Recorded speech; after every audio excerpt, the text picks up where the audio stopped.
el Riera, però jo soc la Francesca. Jo soc la Maria.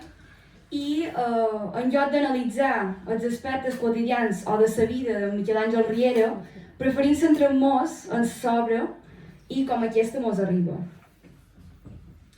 I és que els joves som el futur de la poesia, som el futur de la literatura, som el futur de l'art, som els futurs creadors.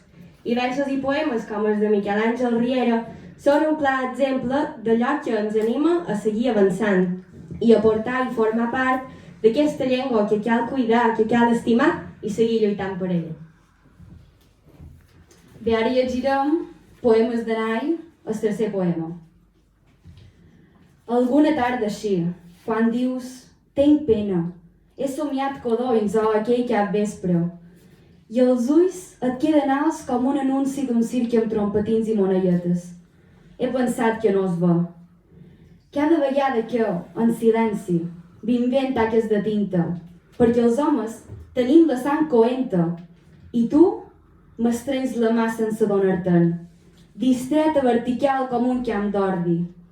Em dic que no pot ser, que és impossible que portis un desnu davall la roba seguint-me el pas, seguint el pas, el nostre, que segui als bars ran nostre i ens escolti, com si la nostra pau no fos ben nostra.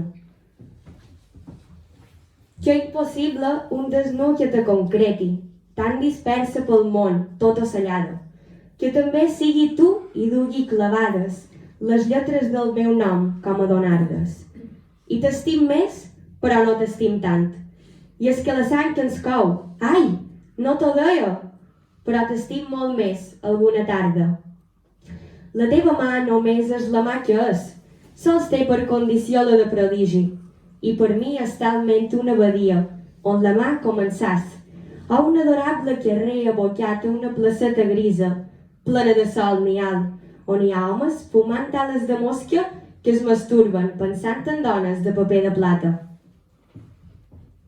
I tu et mous entorn meu, sense donar-te de les taques que invent, però tremoles.